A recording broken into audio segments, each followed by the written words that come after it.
اعوذ باللہ من الشیطان اللعین الرجیم بسم اللہ الرحمن الرحیم الحمد للہ رب العالمین الصلاة والسلام علی اشرف الانبیاء والمرسلین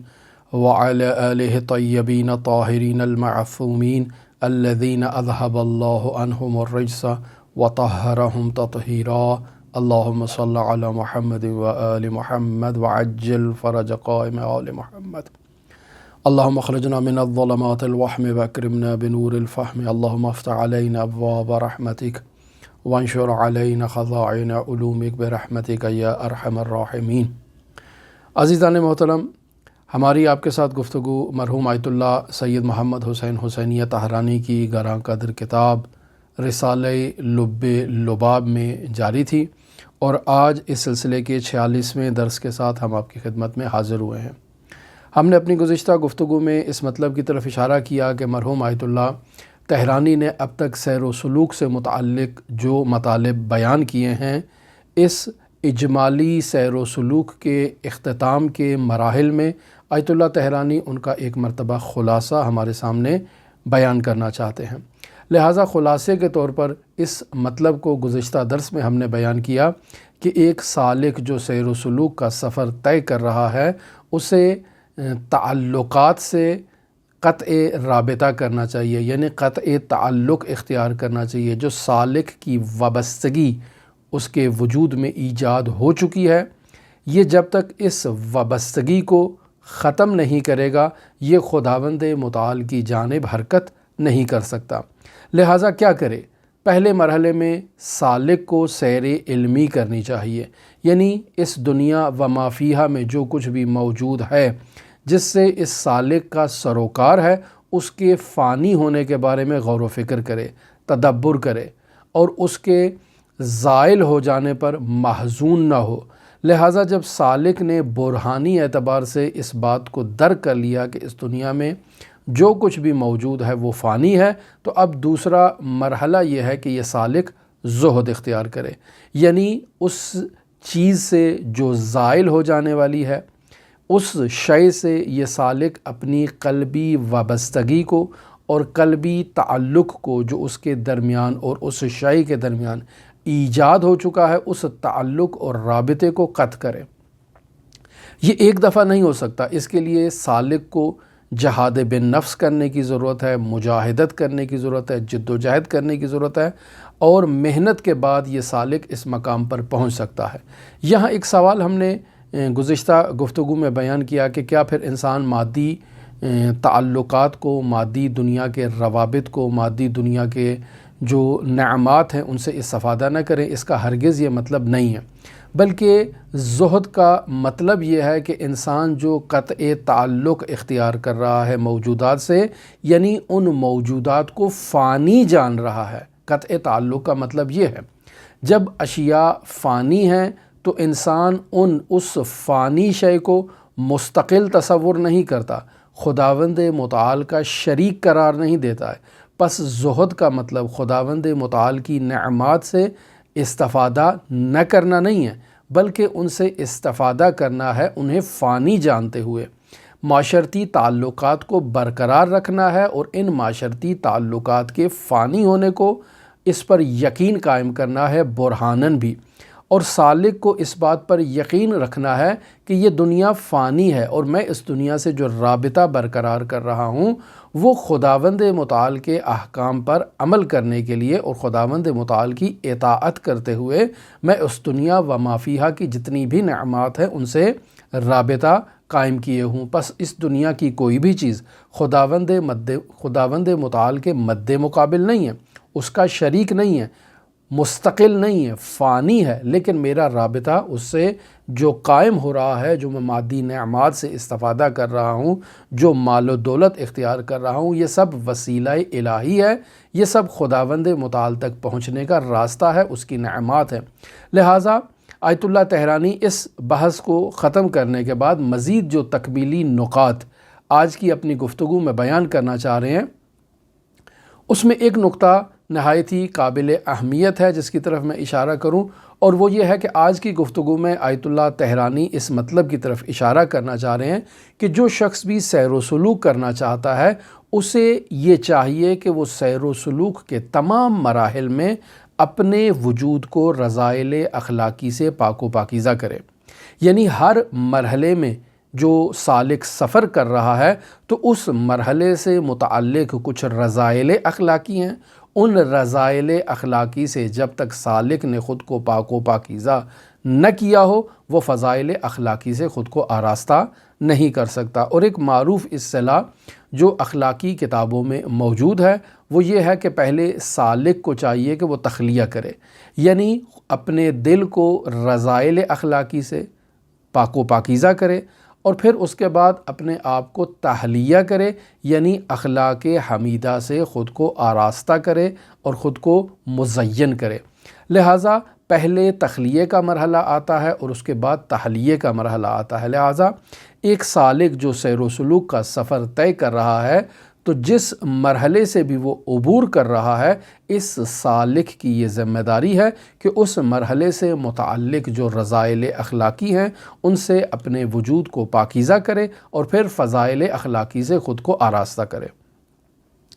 اب جب سالک نے یہ کام کرنا ہے یعنی رذائل اخلاقی سے اپنے آپ کو پاک و پاکیزہ کرنا ہے تو اس بات کا اسے یقین ہونا چاہیے کہ رذائل اخلاقی خواہ وہ کسی بھی مرحلے سے تعلق رکھتے ہوں ان سے اپنی جان چھڑانا کوئی آسان اور معمولی مرحلہ نہیں ہے۔ انسان کو اس کے لیے خون جگر بہانا پڑتا ہے، زحمتیں کرنی پڑتی ہیں، انسان کو جد و جہد کرنی پڑتی ہے جسے دینی اصطلاح میں جہاد بالنفس سے تعبیر کیا گیا ہے۔ یہاں پر مرحوم آیت اللہ سید محمد حسین حسینیہ طہرانی مرحوم بحر العلوم سے متعلق ایک واقعے کو نقل کر رہے ہیں، اور در واقع ایک واقعہ آموزندہ ہے، یعنی ایک تعلیم ہے، ایک ایسا واقعہ ہے جس سے مرحوم سید بحر العلوم نے اپنے شاگردان سلوکی کی تربیت کی خاطر جسے بیان کیا ہے۔ یعنی ایک دفعہ مرحوم سید بحر العلوم کو مسکراتے ہوئے دیکھا گیا تو شاگردوں نے وجہ دریافت کی کہ بھئی آپ کیوں مسکرا رہے ہیں، اور آپ کا اس طرح سے مسکرانا ایک معمولی مطلب کی طرف نشاندہی نہیں کرتا ہے، کوئی ایسا مسئلہ ہے جس وجہ سے آپ مسکرا رہے ہیں۔ تو مرحوم سید بحر العلوم اپنے شاگردوں کو یہ مطلب تعلیم دیتے ہیں کہ میں نے 25 سال مجاہدت کی ہے، جہاد بالنفس کیا ہے، اور اب 25 سال کی جد و جہد کے بعد میں اس نتیجے پہ پہنچا ہوں کہ ریائی اعمال یعنی وہ اعمال جو دکھاوے کے لیے کیے جاتے ہیں اب وہ میرے وجود میں نہیں پائے جاتے ہیں، یعنی میں خود کو ریا سے پاکیزہ کرنے میں اور ریا کو اپنے وجود سے ختم کرنے میں اور اس کا قلع قمع کرنے میں کامیاب ہو چکا ہوں 25 سال کے بعد۔ تو گویا کہ مرحوم سید بحر العلوم یہ بیان کرنا چاہتے ہیں ان افراد کو جو رات کو سوتے ہیں اور ان کی یہ خواہش ہوتی ہے کہ صبح وہ اٹھیں تو آیت اللہ قاضی بن جائیں، ایسے افراد کو یہ تعلیم دینا چاہتے ہیں کہ نہیں، دیکھو اپنے وجود سے رذائل اخلاقی کو ختم کرنے کے لیے ایک انسان کو 25 سال جہاد بالنفس بھی کرنا پڑ سکتا ہے، تو اسے دریغ نہیں کرنا چاہیے بلکہ جہاد بالنفس سے اسے کام لینا چاہیے اور مجاہدت کرنی چاہیے اور خود کو پاک و پاکیزہ کرنا چاہیے۔ ہم آیت اللہ طہرانی کی اس عبارت کو آپ کی خدمت میں بیان کرتے ہیں جو آج کے درس سے متعلق ہے، اور اس عبارت کا ترجمہ آپ کی خدمت میں پیش کرتے ہیں تاکہ یہ مطالب جو نورانی مطالب ہیں اور آیت اللہ طہرانی نے انہیں ہمارے لیے نقل کیا ہے ہم ان مطالب سے مانوس ہو جائیں، آشنا ہو جائیں اور ان مطالب کو اپنی عملی زندگی میں جاری کرنے کی کوشش کریں۔ لہٰذا ٹائٹل دیا ہے لزوم عنایت خاصہ الہی در غلبہ کامل در جنگ انفسی، یعنی انسان نے جو جہاد بالنفس کرنا ہے اور اپنے وجود میں جو رذائل اخلاقی ہیں جن کا قلع قمع کرنا ہے اور جن سے کشمکش انسان کے وجود کے اندر جاری ہے، ان رذائل اخلاقی سے نجات حاصل کرنے کے لیے جہاد بالنفس کے تمام مراحل میں انسان کو اپنے وجود پر مکمل غلبہ حاصل کرنے کے لیے مکمل کنٹرول حاصل کرنے کے لیے خداوند متعال کی عنایت اور خداوند متعال کی توجہ کا حاصل کرنا یہ ایک سالک کے لیے نہایت ضروری ہے۔ لہٰذا آیت اللہ طحرانی فرماتے ہیں کہ باید دانست، یعنی ایک سالک کو یہ جان لینا ضروری ہے کہ سالک باید متوجہ باشد، یعنی اسے اس بات کی طرف توجہ رکھنی چاہیے کہ در جنگ انفسی، جسے جہاد بن نفس کہا جاتا ہے، بطور کامل از عہدہ جنود شیطانی بر آید و آثار نفسانیہ خود را بطور کلی قطع کند، یعنی ایک سالک کی یہ ذمہ داری ہے کہ وہ متوجہ ہو اس بات کی طرف کہ وہ جو جہاد بن نفس کر رہا ہے اور اپنی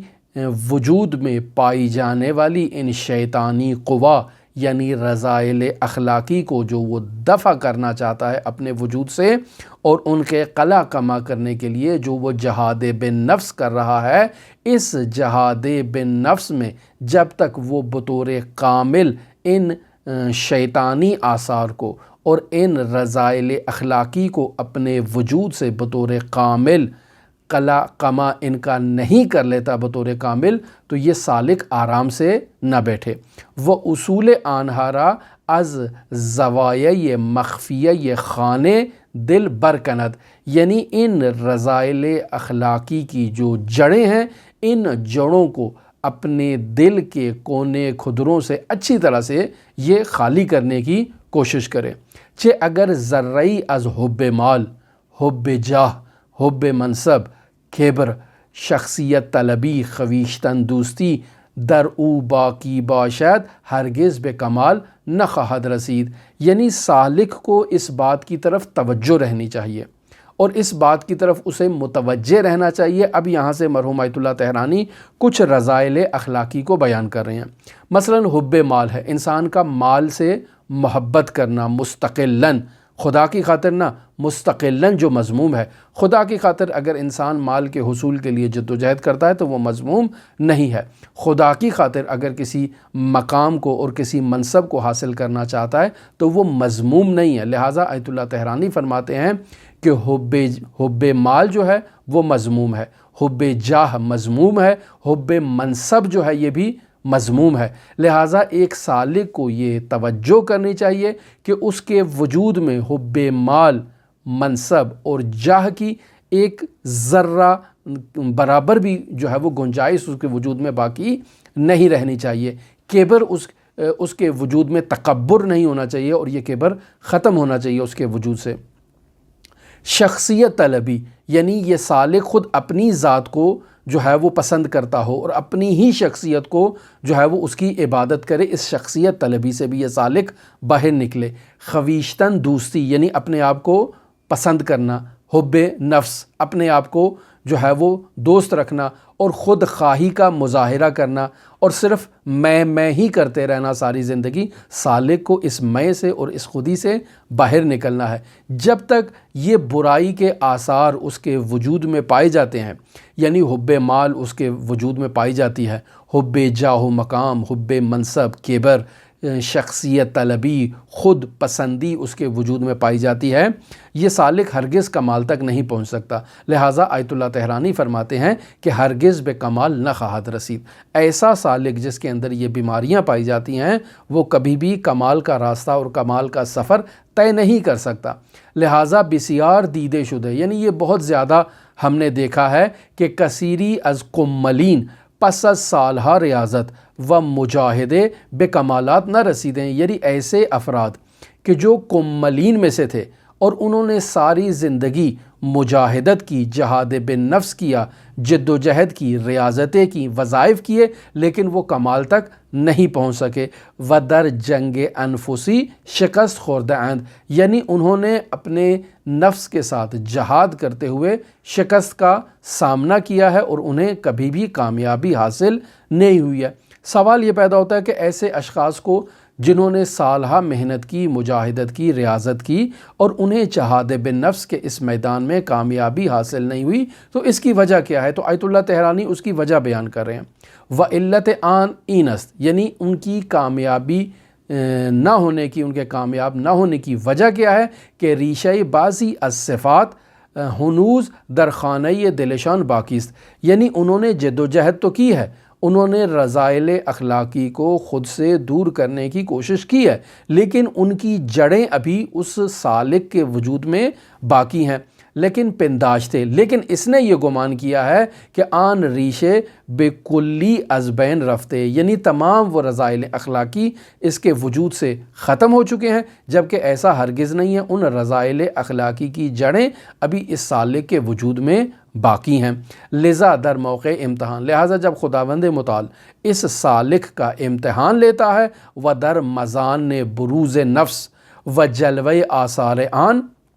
ریشہ ناگہان جوانے دادے، یعنی جیسے ہی خداوند متعال اس سالک کا امتحان لیتا ہے تو وہ جو جڑیں ابھی اس کے وجود میں رذائل اخلاقی کی پائی جاتی تھیں، در مزان نے امتحان، یعنی جب امتحان کا وقت آیا تو اس سالک کے نفس میں پوشیدہ ان جڑوں نے باقاعدہ کونپلیں دینا شروع کر دیں اور دوبارہ ایک پودے کی صورت میں باہر آنا شروع کر دیا، و نمو نمودے اور بڑھنا شروع کیا، ترقی اختیار کرنا شروع کی، و سارے و کار سالک را ساختے، یعنی اس سالک کی تمام محنت کو انہوں نے برباد کر دیا۔ اب سوال یہ پیدا ہوتا ہے کہ ایک سالک جو جہاد بن نفس کر رہا ہے، جد و جہد کر رہا ہے، کیسے معلوم ہو کہ اس سالک کے نفس میں وہ آثار کی جڑیں ابھی باقی ہیں؟ تو کہتے ہیں ہم خود تو اس مطلب کی تشخیص کی صلاحیت نہیں رکھتے ہیں، لہٰذا اس سے کیا کرنا چاہیے؟ دائماً ایک سالک کو خداوند متعال سے اور خداوند متعال کے مقرب بندوں سے، یعنی حضرات معصومین علیہم الصلاۃ والسلام سے توسل کرنا چاہیے تاکہ وہ اس سالک کی مدد کریں۔ لہٰذا سالک کو کبھی بھی کامل افراد کا دامن ترک نہیں کرنا چاہیے۔ اگر سالک کسی کامل استاد کے محضر میں پہنچ چکا ہے تو ہمیشہ اس استاد سے رہنمائی لے، اس سے مدد لے، اور اس کی رہنمائی اور مدد ہی کی بدولت یہ سالک جو ہے یہ عرفانی سفر کو، سیر و سلوک کے سفر کو طے کر سکتا ہے اور آگے بڑھ سکتا ہے۔ لہٰذا اس سالک کو دائماً ایک دستگیر کی ضرورت ہے جو اس کا ہاتھ تھامے اور اسے ظلمات کی وادی سے باہر نکالے۔ لہٰذا ہمیشہ خداوند متعال سے اور خداوند متعال کے مقرب بندوں سے اس سالک کو اپنا رابطہ جوڑے رکھنا ہے اور ان کے دامن کو تھامے رکھنا ہے۔ لہٰذا آیت اللہ طحرانی فرماتے ہیں کہ توفیق غلبے بر نفس و جنود آن، یعنی انسان نے اپنے نفس پر کنٹرول حاصل کرنا ہے اور نفس کے لشکروں پر کنٹرول حاصل کرنا ہے، تو اس کی توفیق انسان کو کیسے حاصل ہوگی؟ کہتے ہیں توفیق منوط بے دستگیری و عنایات خاصہ حضرت رب الارباب است، یعنی خداوند متعال کی خاص توجہ ہی کے بدولت جو ہے یہ ایک سالک کی دستگیری ہو سکتی ہے، اور سالک اپنے وجود سے ان رذائل اخلاقی کو ختم کر سکتا ہے۔ چے تھئیے ان مرحلے بدون توفیق و دستگیری خاص سے او صورت نہ بیند، یعنی اگر یہ سالک چاہتا ہے کہ اپنے وجود سے ان رذائل اخلاقی کا قلع کما کرے تو اس کے لیے اس سالک کو دائماً حضرت رب الارباب سے توسل کرنے کی ضرورت ہے، اور اگر رب الارباب اس کی دستگیری نہیں کرے گا تو یہ سالک کبھی بھی اس جہاد کے میدان میں کامیاب نہیں ہو سکتا۔ جتنی مرضی جد و جہد کرے، عنایت الہیہ کے بغیر یہ کامیاب نہیں ہو سکتا۔ اور اگر آپ یاد کریں تو ہم نے اپنی گفتگو میں آغاز میں اس مطلب کو بیان کیا تھا کہ اس انسان کو جذبہ الہی کی ضرورت ہے، اور یہ جذبات الہیہ جس قدر اس سالک پر پے در پے وارد ہوتے جائیں گے یہ سالک کامیاب ہوتا جائے گا۔ لہٰذا اس سالک کو سیر و سلوک کے ان مراحل میں صرف اپنی جد و جہد اور اپنے جہاد اور اپنی ریاضت پر اکتفا نہیں کرنا چاہیے، بلکہ عنایت حضرت رب الارباب کی توجہ اس سالک کے لیے بہت ضروری ہے، اور سالک توسل کا دامن کبھی ترک نہ کرے۔ لہٰذا آیت اللہ طحرانی اسی واقعے کو بیان کر رہے ہیں جو ہم نے مرحوم بحر العلوم سے متعلق بیان کیا۔ فرماتے ہیں گویند، یعنی کہا گیا ہے، لکھا گیا ہے کہ روزی مرحوم سید بحر العلوم رضوان اللہ علیہ را شاگردانش خندان و متبسم یافتن، یعنی ایک دن مرحوم سید بحر العلوم کے شاگردوں نے دیکھا کہ آغا سید بحر العلوم مسکرا رہے ہیں، تبسم کر رہے ہیں، تو سبب پرسیدن انہوں نے سوال کیا۔ در پاسخ فرمودن حضرت آیت اللہ مرحوم بحر العلوم نے انہیں یہ جواب دیا کہ پس از 25 سال مجاہدے یعنی 25 سال جہاد کے بعد اکنون کے در خود نگریستم، اب جب میں نے اپنا گریبان جھانک کر دیکھا ہے تو دیدم، میں نے 25 سال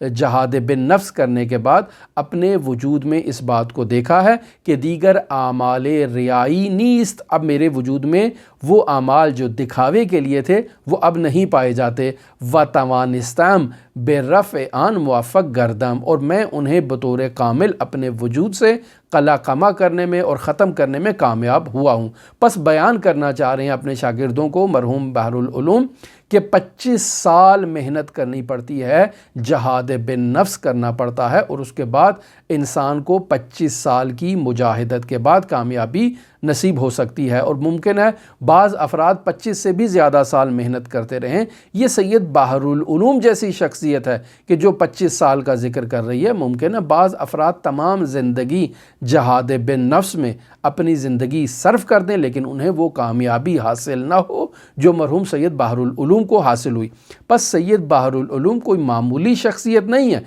اس عظیم شخصیت نے اگر 25 سال لگائے ہیں تو ہم یہ تصور نہ کریں کہ ہم رات کو سوئیں گے اور صبح اٹھیں گے اور علی قاضیہ طباطبائی بن جائیں گے، آغا بہجت بن جائیں گے، نہیں، ایسا ہرگز نہیں ہے۔ پس مرحوم سید بحر العلوم دوسروں کو تعلیم دینا چاہتے تھے، دوسروں کو تربیت دینا چاہتے تھے اسی مسئلے کی کہ بسا اوقات انسان ریاضت کے مرحلے میں 25 سال مجاہدت بن نفس کرے اور اس کے بعد وہ موفق ہو اور کامیاب ہو کہ اس کے وجود سے ریا کا خاتمہ ہو جائے۔ دوسرا اہم نقطہ جسے آیت اللہ تہرانی یہاں اپنے اسی پیراگراف میں اور انہی مسائل میں بیان کرنا چاہ رہے ہیں وہ یہاں یہ ہے کہ انسان اگر سیر و سلوک کا سفر طے کر رہا ہے تو اس کی یہ ذمہ داری ہے کہ آغاز سیر و سلوک سے وہ وظائف شرعیہ یعنی اپنے دینی وظائف جو نماز، روزہ، حج، زکوٰۃ، خمس، جہاد، امر بالمعروف نہی عن المنکر سے متعلق اس کو بیان کیے گئے ہیں، ان وظائف پر عمل کرے۔ اور یہ ہم آغاز گفتگو میں اسی رسالہ لب لباب میں بھی بیان کر چکے ہیں، اور وہ جو عرفان شیعی فقاہتی کا ہم نے تعارف کروایا اس میں بھی اس مطلب کی طرف بطور تفصیل ہم نے اشارہ کیا ہے کہ عرفان شیعی فقاہتی میں ہرگز کسی بھی سالک کو اس بات کی اجازت نہیں دی جاتی کہ وہ سیر و سلوک کے کسی بھی مرحلے میں دینی عبادات کو اور اپنے دینی وظائف کو نظر انداز کرے یا انہیں جو ہے وہ سست کرے، یہ ایسی ہرگز اجازت نہیں دی جا سکتی، اور اگر کوئی سالک ایسا کرے تو وہ ناقص ہے، کبھی بھی کامل نہیں ہو سکتا۔ لہٰذا سیر و سلوک کے تمام مراحل میں شریعت مقدسہ مطہرہ اسلامیہ سے انحراف کی ہرگز گنجائش نہیں ہے۔ لہٰذا ہم نے عرض کیا تھا آپ کی خدمت میں کہ یہ جو فقہی احکام ہیں، یہ جو عبادتی احکام ہیں، ان احکام پر عمل کرنا سالک کی ذمہ داری ہے، اور یہ محبت کا لازمہ ہے۔ اگر وہ چاہتا ہے کہ خداوند متعال سے محبت کرے اور خداوند متعال کی راہ پر سفر کو جاری رکھے تو محبت الہیہ کا سفر صرف اور صرف یہی ہے کہ وہ خداوند متعال کے احکام پر عمل کرے، اور جس چیز سے خداوند متعال نے اسے منع کیا ہے یا اسے روکا ہے یہ سالک اس سے رک جائے۔ وما آتاکم الرسول فخذوہ وما نہاکم عنہ فانتہوا، جو میرا رسول آپ کو دے دے اس کو لے لو، اور جس سے روکے اس سے رک جاؤ۔ پس معیار یہی ہے کہ رسول خدا صلی اللہ علیہ وآلہ وسلم کی تعلیمات پر عمل کرے،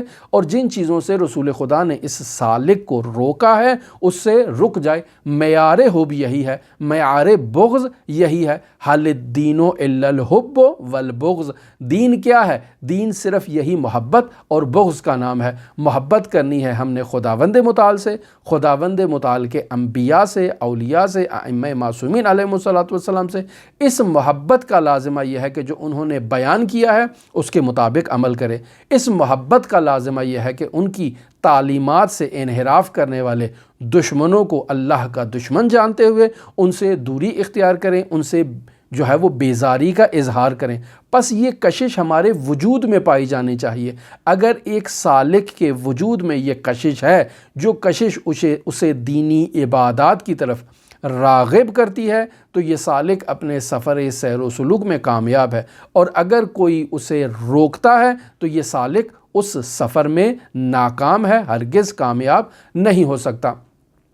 لہٰذا اللہ اور اس کے اولیاء سے محبت کرنا اور ان کے احکام کی فرمان برداری کرنا، دینی احکام کی شریعت مقدسہ مطہرہ اسلامیہ پر عمل کرنا، یہ ایک لازمی امر ہے۔ لہٰذا آیت اللہ تہرانی آگے جو سرخی بیان کر رہے ہیں، جو آگے مطلب بیان کر رہے ہیں، وہ یہی ہے کہ لزوم مطابعت کامل از جمیع احکام شرعیہ دا تمام مراحل سلوک، یعنی اگر کوئی سالک سیر و سلوک کا سفر کر رہا ہے تو سیر و سلوک کے تمام مراحل میں، حتیٰ کہ فنا کے مرحلے تک پہنچنے کے باوجود بھی اس سالک کو ان تمام مراحل میں آخر تک جو ہے وہ شریعت مقدسہ مطہرہ کے تمام احکام پر عمل کرنا ضروری ہے۔ لہٰذا ہم بیان کر چکے مرحوم علی قاضی طباطبائی کے حالات زندگی میں کہ انہوں نے مفسر قرآن علامہ محمد حسین طباطبائی کو یہ وظیفہ دیا تھا کہ تمام سنن النبی کو جمع کریں اور ان کو اپنی زندگی کا دستور العمل قرار دیں۔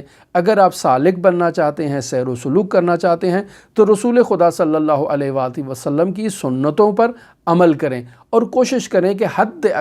اقل بعض سنتیں ایسی ہیں جنہیں سالک روزمرہ زندگی میں اگر انجام نہیں دے سکتا تو حد اقل اپنی زندگی میں ایک مرتبہ اس سنت پر عمل ضرور کرے، تاکہ کوئی سنت ایسی نہ رہے رسول خدا صلی اللہ علیہ وآلہ وسلم کی جس پر اس سالک نے عمل نہ کیا ہو۔ لہٰذا مفسر قرآن نے باقاعدہ سنن النبی کو جمع کیا اور اس عنوان سے ایک کتاب بھی تحریر کی اور ان پر عمل کیا۔ یہ ان کا وظیفہ تھا جو آیت اللہ قاضی نے انہیں عطا کیا تھا۔ لہٰذا آیت اللہ تہرانی کیا یہاں پر اس مطلب کے بارے میں بیان کرتے ہیں، فرماتے ہیں پوشیدے نہ ماند، یعنی آپ پر یہ بات مخفی نہیں رہنی چاہیے کہ از ابتداء سیر و سلوک تا آخرین مرحلے آن، یعنی سالک نے جو سیر و سلوک کے سفر کا آغاز کیا ہے تو اس ابتدائی مرحلے سے آخری مرحلے تک باید در تمام امور ملازم شرع انور باشد، یعنی تمام امور میں اس سالک کو شرع انور کی جو رعایت ہے شریعت مقدسہ مطہرہ کی، وہ اس سالک کے لیے ضروری ہے۔ وبقدر سر سوزنی از ظاہر شریعت تجاوز نہ نمایت، یعنی سالک کو ایک سوئی کے نوک کے برابر بھی شریعت مقدسہ مطہرہ اسلامیہ سے منحرف ہونے کی اس کو اجازت حاصل نہیں ہے۔ اگر سالک نے شریعت سے انحراف کیا، ولو ایک رائی کے دانے کے برابر بھی یہ انحراف کیا، تو یہ سالک منحرف ہو جائے گا، کمال کا راستہ کبھی بھی طے نہیں کر پائے گا۔ پس اگر کثیرہ بی بینی، یعنی اگر آپ اپنی زندگی میں کسی ایسے شخص کو دیکھتے ہیں جو کہتا ہے میں عارف ہوں، جو کہتا ہے میں سالک ہوں، جو کہتا ہے میں اللہ کا ولی ہوں، جو کہتا ہے میں کمال تک پہنچ چکا ہوں، اگر آپ کسی ایسے شخص کو دیکھیں اور دعوی سلوک کو، جو سلوک کا دعویٰ کر رہا ہے، وہ ملازم تقوی و ورع نہ بودے، اور وہ تقوی کی رعایت نہیں کر رہا ہے، وہ پرہیزگاری کی رعایت نہیں کر رہا ہے، وَأَز جَمِيعِ احکام شرعیہ مطابعت نہ نمایت، اور شریعت مقدسہ مطہرہ اسلامیہ کے بعض احکام پر تو وہ عمل کر رہا ہے لیکن بعض احکام کو وہ نظر انداز کر رہا ہے، وَبِقَدْرِ سَرِ سُوزَنِی از صراط مستقیم شریعت حق کا انحراف نمایت اورا منافق میدان، یعنی اگر کوئی ایسا شخص آپ کو نظر آ جائے جو کہے کہ میں اللہ کا ولی ہوں، میں سالک ہوں، میں کامل ہو چکا ہوں اور شریعت مقدسہ مطہرہ اسلامیہ پر عمل نہیں کر رہا ہوں، اس سے انحراف اختیار کر چکا ہوں، تو ایسے شخص کو آپ منافق جانیں، مگر آنچہ بے عذر یا خطا یا نسیان از او سرزند، یعنی بس اوقات ایسا ممکن ہے کہ ایک سالک کسی شرعی عذر کی وجہ سے بعض شرعی احکام کو انجام نہیں دے پا رہا ہے، یعنی اس کے پاس عذر شرعی ہے جس عذر شرعی کی وجہ سے وہ احکام کو انجام نہیں دے رہا۔ اور یہ مطلب بیان کر چکے کہ وہ افراد جو موت اختیاری میں مر جاتے ہیں وہاں ان کے پاس عذر شرعی ہے، آپ ان کو نہیں کہہ سکتے کہ یہ افراد جو اب مکلف ہی نہیں ہے وہ کیوں اپنی تکلیف پر عمل نہیں کر رہے۔ بھائی اس پہ تکلیف ہی نہیں ہے، جب تکلیف ہی نہیں ہے تو وہ کیسے آپ کے زعم کے مطابق تکلیف پر عمل کرے گا؟ پس اس کے پاس عذر موجود ہے۔ یا ایک شخص کو خطا ہوئی ہے، یعنی وہ ایک عمل کو مستحب جان رہا تھا اور وہ مستحب نہیں تھا، یا ایک عمل کو مستحب نہیں جان رہا تھا اور وہ مستحب تھا، اور خطا میں اس شخص نے اس مستحب کو ترک کیا، تو یہ اس کے پاس ایک عذر موجود ہے۔ یا ایک شخص بھول گیا، ایک مستحب کام تھا اور اس مستحب کام کو یہ شخص بھول گیا، سنت کو بھول گیا، تو اس کا یہ ہرگز مطلب نہیں ہے کہ اب آپ ایسے شخص کا مواخذہ کریں۔ مثلا میں آپ کی خدمت میں نقل کرتا ہوں کہ آیت اللہ طحرانی رحمۃ اللہ علیہ جب کربلا میں مرحوم سید ہاشم حداد کی خدمت میں حاضر ہوئے تو انہوں نے دیکھا کہ مرحوم ہاشم حداد کے گھر میں ایک پانی کی ٹنکی جو ہے نا وہ لگی ہوئی ہے۔ تو مرحوم ہاشم حداد سے پوچھا کہ یہ ٹنکی آپ نے لگائی ہوئی ہے؟ تو انہوں نے کہا کہ ہمیں جو ہے وہ بسا اوقات گرم پانی کی ضرورت ہوتی ہے اور وہاں پر گرمی ہے، پانی اس سے گرم ہو جاتا ہے اور ہم اس سے استفادہ کرتے ہیں۔ تو آیت اللہ طحرانی کہتے ہیں کہ میں نے آغا ہاشم حداد سے کہا کہ رسول خدا صلی اللہ علیہ وآلہ وسلم کی تعلیمات کے مطابق وہ پانی جو سورج کی حرارت سے گرم ہو چکا ہے، ایسے پانی سے وضو کرنا یا غسل کرنا کراہت رکھتا ہے۔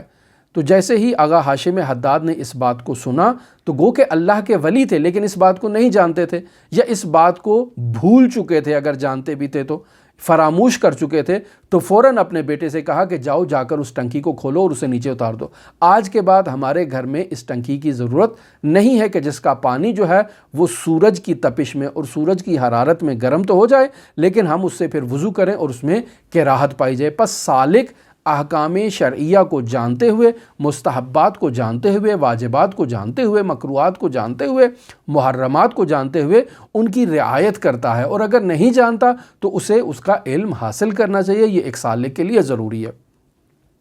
یہاں آیت اللہ طحرانی درواقع ایک شبہے کو برطرف کرنا چاہ رہے ہیں۔ شبہ یہ ہے کہ بعض لوگ اس مطلب کو بیان کرتے ہیں کہ یہ جتنے بھی دینی وظائف شریعت مقدسہ مطہرہ اسلامیہ میں بیان کیے گئے ہیں یہ انسان کو کمال تک پہنچانے کے لیے ہیں۔ اب جب ایک سالک نے سیر و سلوک کا سفر طے کیا اور اب کمال کی منازل کو طے کرتے ہوئے عارف کامل بن چکا ہے تو اب اسے شریعت مقدسہ مطہرہ اسلامیہ پر مزید عمل کرنے کی ضرورت نہیں ہے۔ عین اسی طرح سے جیسے بعض لوگوں نے نقل کیا ہے بعض عرفا سے کہ ہم نے گھر کی چھت پر چڑھنا ہے اور گھر کی چھت پر چڑھنے کے لیے ہمیں سیڑھی کی ضرورت ہے، اور ہم نے سیڑھی لگائی، گھر کی چھت پر چلے گئے۔ اب جب ہم چھت پر پہنچ چکے ہیں تو ہمیں اب سیڑھی کی تو ضرورت نہیں ہے، ہم تو گھر کی چھت پر پہنچ چکے ہیں اور ہمارا مقصد جو ہے وہ پورا ہو چکا ہے، لہٰذا اب ہم سیڑھی سے فارغ ہیں۔ دینی عبادات اور دینی وظائف بھی اسی طرح سے ہیں۔ یہ دینی وظائف ہمیں کمال تک پہنچانے میں ممد اور معاون ہیں۔ جب انسان کمال کا سفر طے کر لیتا ہے اور انسان کامل بن جاتا ہے، اللہ کا کامل ولی بن جاتا ہے، تو ان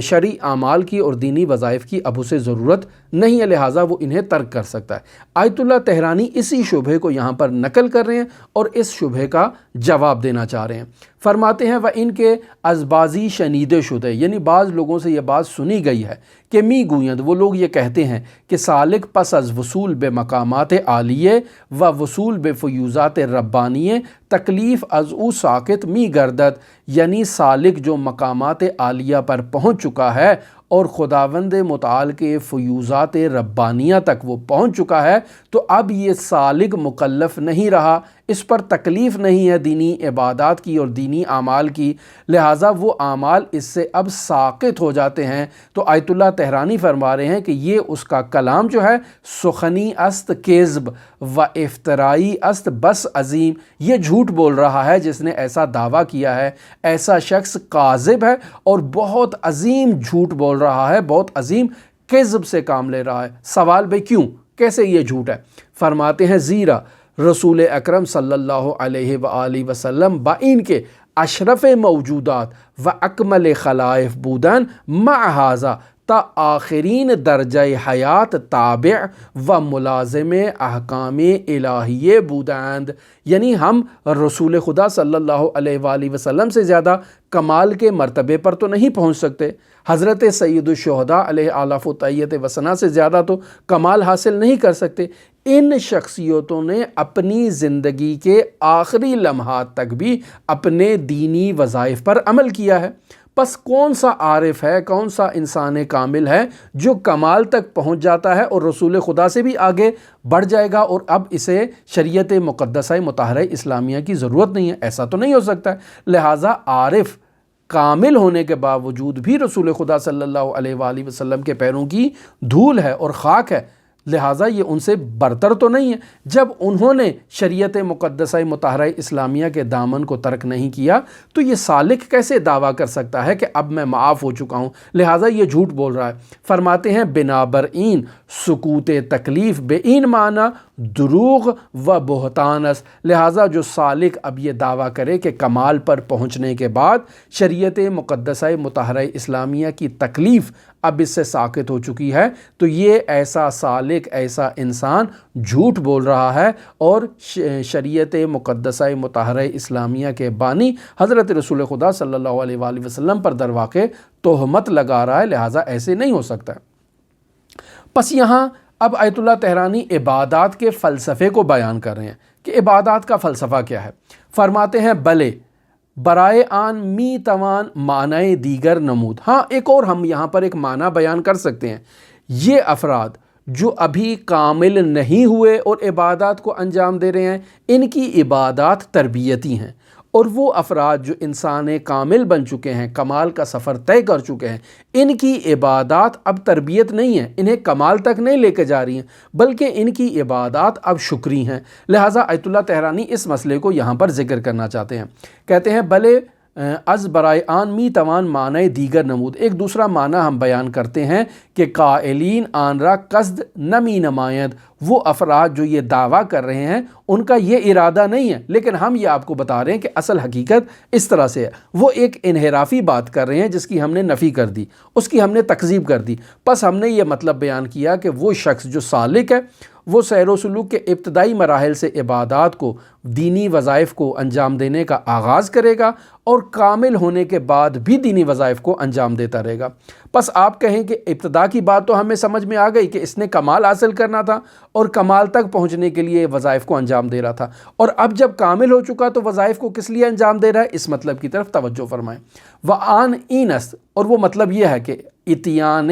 اعمال عبادیہ باعث برائے استکمال نفس بشریہ است، یعنی عبادات جو یہ سالک انجام دے رہا ہے، دینی احکام پر جو عمل کر رہا ہے، یہ اس کے نفس کے کمال کے لیے ہے، یہ انسانی جو نفس ہے اس کو کمال کے مراحل تک پہنچانے کے لیے یہ دینی وظائف شریعت مقدسہ مطہرہ اسلامیہ میں شارع نے وضع کیے ہیں۔ و مراتب استعداد انسان بے واسطہ التزام بر سنن عبادیہ از مراحل قوہ بے فعلیت میرسد، لہٰذا سالک جب شریعت مقدسہ مطہرہ اسلامیہ کی پابندی کرتا ہے اور تمام مراحل میں اس کی پابندی کرتا ہے تو یہ پابندی اس کی جو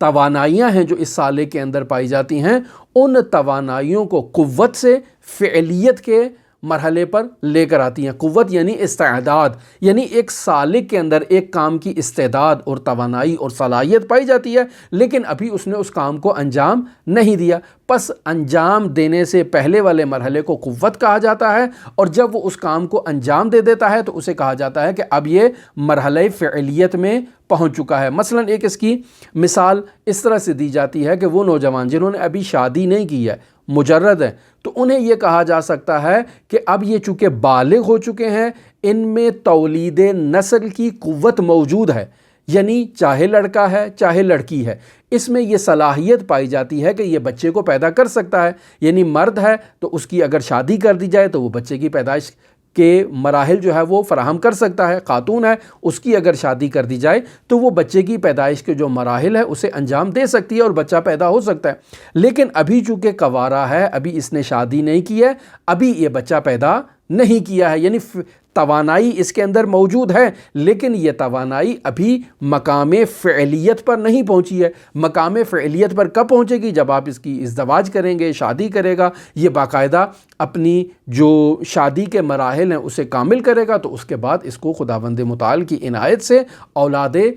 جو ہے وہ اس کو عنایت ہوگی۔ پس یہاں سے معلوم یہ ہو گیا کہ انسان کے پاس جو چیز موجود ہے، جو صلاحیت موجود ہے، اسے قوت کہا جاتا ہے، اور جب وہ صلاحیت کو عملی جامہ پہناتا ہے تو اسے کہا جاتا ہے کہ اب اس کی وہ توانائی جو ہے وہ مرحلہ فعلیت میں پہنچ چکی ہے۔ تو یہاں بھی آیت اللہ طہرانی فرما رہے ہیں کہ ہر انسان میں مرحوم قاضی بننے کی، مرحوم بحر العلوم بننے کی صلاحیت موجود ہے، لیکن وہ عملاً مرحوم قاضی نہیں بن رہا ہے۔ وہ کیا کرے گا قاضی بننے کے لیے؟ وہ اپنی تمام زندگی میں سنن النبی کی پابندی کرے، شریعت مقدسہ مطہرہ اسلامیہ کی تمام سلوکی مراحل میں پاسداری کرے، پابندی کرے، اور ان کو سختی سے ان کے اوپر جو ہے نا وہ عمل کرے۔ یہ باعث بنے گی عبادات کہ اس کی یہ توانائی جو ہے وہ اپنا جو ہے وہ قوت کا اظہار کرے گی، اور فعلیت کے مرتبے پر اس سالک کو پہنچائے گی جو مرتبہ کمال ہے۔ بنابراین برائے افرادی کے ہنوز بے مرحلہ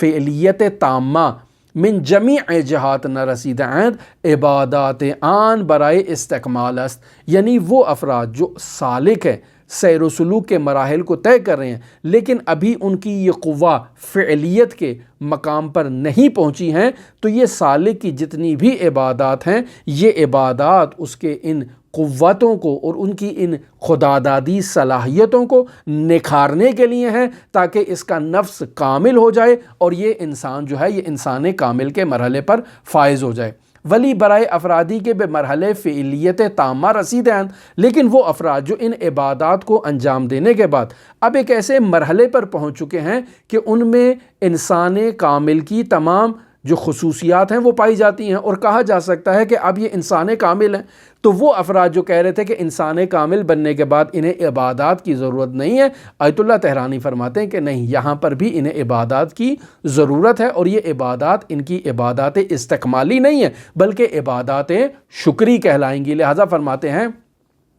ولی برائے افرادی کے بے مرحلہ فعلیت تامہ رسیدین، وہ افراد جو فعلیت تامہ کے مرحلے پر فائز ہو چکے ہیں، دیگر عبادت بے جہت حصول استکمال و تحصیل مقام قرب معنی نہ دارت، اب ان کے نفس کو مقام کمال پر پہنچنے کے بعد مزید کمال کے لیے ان عبادات کی ضرورت نہیں ہے، مزید جو ہے وہ قرب پروردگار حاصل کرنے کے لیے انہیں اب ان عبادات کی ضرورت نہیں ہے، بلکہ اتیان عبادات برائے چنین شخصی بے عنوانی دیگر کہ ہمان مقتضائے حصول کمال است خواہد بود، یعنی اب یہ عبادات جو ہیں یہ ایک دوسری غرض سے ہیں، اور وہ دوسری غرض کیا ہے؟ حصول کمال ہے، جس کے لیے یہ عبادات کو انجام دے رہا ہے، جنہیں عبادات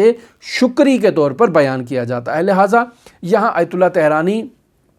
ایک گریز کر رہے ہیں اور حضرت عائشہ سے ایک واقعے کو نقل کر رہے ہیں، یعنی رسول خدا صلی اللہ علیہ وآلہ وسلم کے حضور اقدس میں حضرت عائشہ نے سوال کیا۔ سوال کیا کیا؟ سوال کیا کہ کیف تفعل ھذا یا رسول اللہ وقد غفر اللہ لک ما تقدم من ذنبک وما تأخر، یعنی یا رسول اللہ آپ کو میں دیکھ رہی ہوں کہ آپ اس قدر عبادات میں مصروف ہیں، اس قدر جو ہے وہ آپ پابندی کے ساتھ جو ہے وہ دینی وظائف کو انجام دے رہے ہیں، تو سورہ فتح کی آیت نمبر 2 میں خداوند متعال نے آپ کو اس بات کی بشارت دے دی ہے کہ اس نے آپ کی تمام اگلی اور پچھلی خامیوں کو درگزر فرما دیا ہے، تو آپ اس قدر سختی سے ان عبادات پر کاربند کیوں ہیں؟ یہ حضرت عائشہ نے سورہ فتح کی آیت نمبر 2 کا سہارا لیتے ہوئے رسول خدا صلی اللہ علیہ وآلہ وسلم سے سوال کیا، تو رسول خدا صلی اللہ علیہ وآلہ وسلم نے جو جواب دیا وہ یہ تھا کہ افلا اکون عبدا شکورا، کیا میں اللہ تبارک و تعالیٰ کا شاکر اور شکر گزار بندہ نہ بنوں؟ تو میں یہ جو عبادات انجام دے رہا ہوں یہ عبادات حصول استکمال کے لیے نہیں ہے، بلکہ یہ میری تمام عبادات جو ہیں وہ عبادات شکری ہیں۔ پس اولیاء الہی جو انسان کامل بن چکے ہیں ان کی عبادات عبادات شکری ہیں۔ یہاں میں ایک گریز کرتا ہوں، چونکہ حضرت عائشہ سے آیت اللہ طہرانی نے اس مطلب کو نقل کیا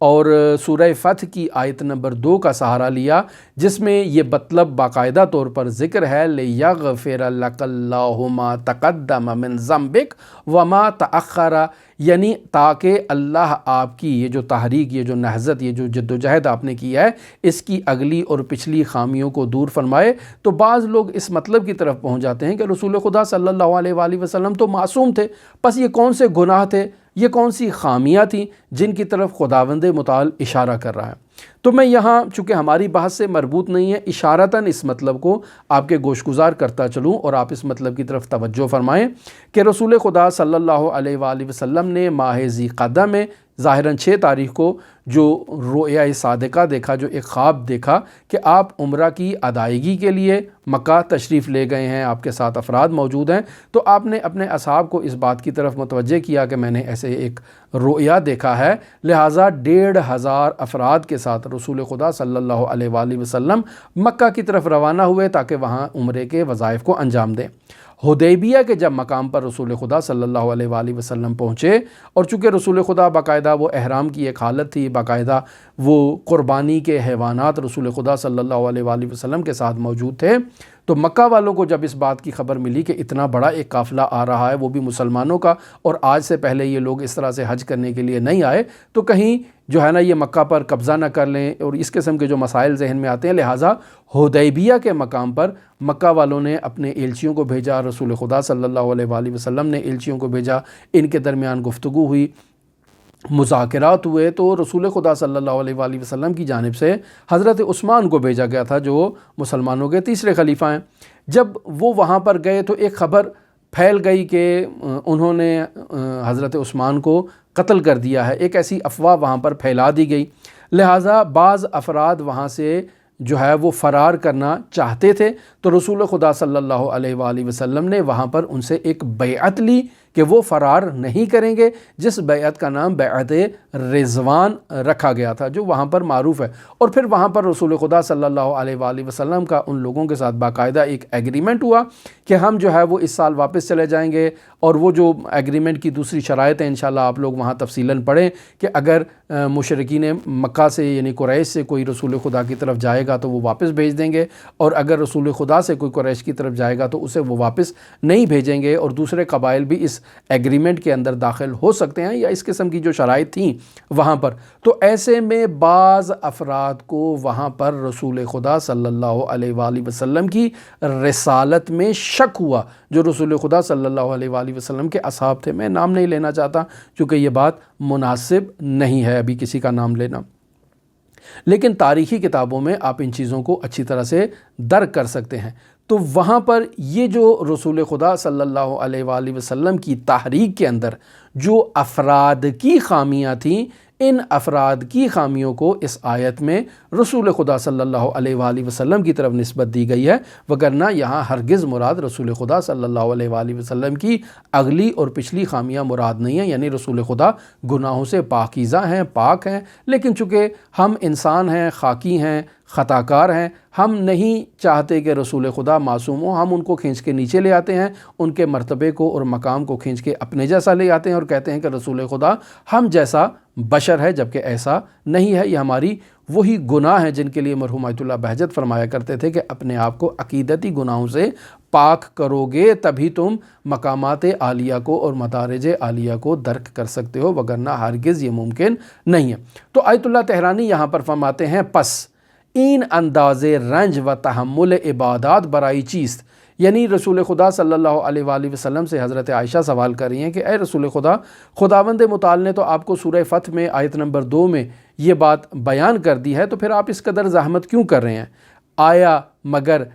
نمی خواہی من عبد شاکر خدا خود بودے باشم، یعنی رسول خدا حضرت عائشہ کو یہ جواب دے رہے ہیں کہ کیا آپ یہ نہیں چاہتی ہیں کہ میں خداوند متعال کا عبد شاکر ہوں؟ پس معلوم ہوا کہ عبادات 2 طرح کی ہیں، ایک عبادات استکمالی ہیں، یعنی جو انسان کو کمال تک لے جاتی ہیں، اور جب بندہ کمال کا سفر طے کر لیتا ہے اور کامل ہو جاتا ہے تو اب بھی اس نے عبادات کو انجام دینا ہے، اسے عبادات سے چھوٹ نہیں ہے، منتہا ان کی عبادات اب عبادات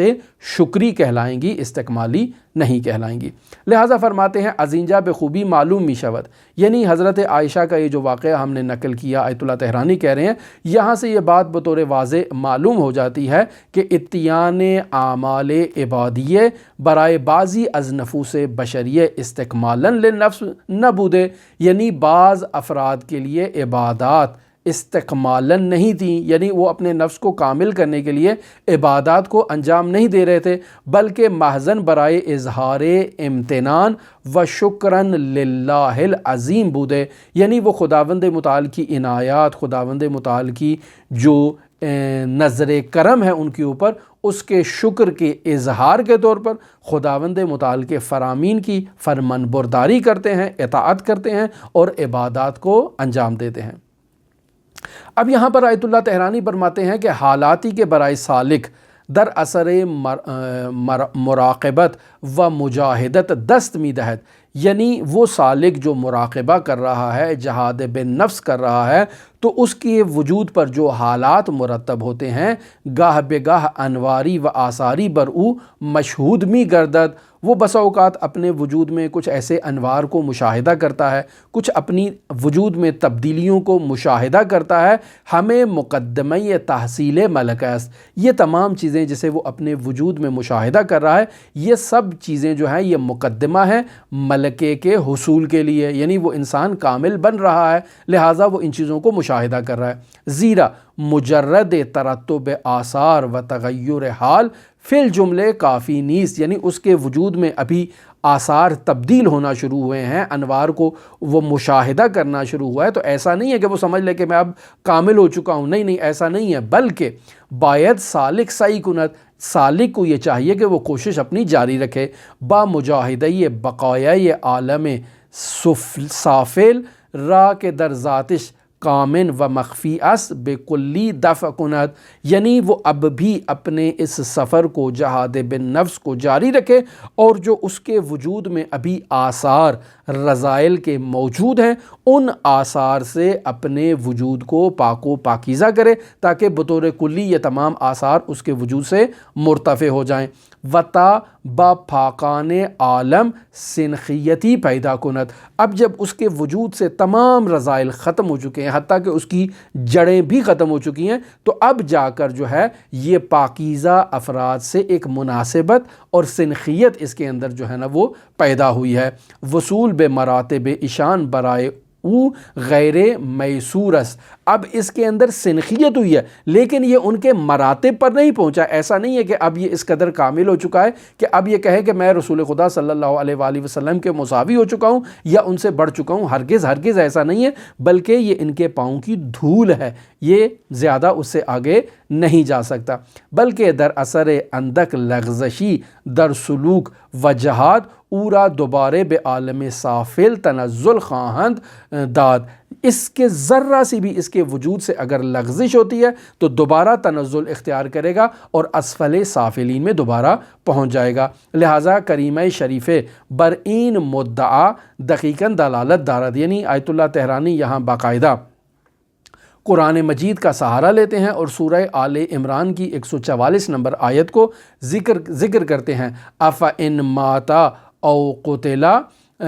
انقلبتم علی اعقابکم، یعنی رسول خدا صلی اللہ علیہ وآلہ وسلم سے متعلق سورہ آل عمران کی 144 نمبر آیت ہے کہ جس میں خداوند متعال ارشاد فرما رہا ہے وما محمد الا رسول، یعنی رسول خدا حضرت محمد مصطفیٰ صلی اللہ علیہ وآلہ وسلم کچھ نہیں سوائے اس کے کہ وہ ایک رسول ہیں، قد خلت من قبلہ الرسول، اور ان سے پہلے بھی رسول گزر چکے ہیں۔ افإن ماتا، یعنی اگر یہ وفات پا جائیں، او قتلا، یا انہیں راہ خدا میں شہید کر دیا جائے، انقلبتم علی اعقابکم، تو کیا تم اپنے الٹے پاؤں واپس چلے جاؤ گے؟ تو پس یہاں سالک اس کی کیا ذمہ داری ہے؟ پس سالک باید ظاہر و باطن خویشرہ بالمر پاکیزے نمایت، یعنی سالک کی یہ ذمہ داری ہے کہ وہ اپنے ظاہر کو بھی پاکیزہ کرے اور اپنے باطن کو بھی رذائل اخلاقی سے پاکیزہ کرے، و بے غولہا یہ دل، یعنی اپنے دل کے کونے کھدروں کو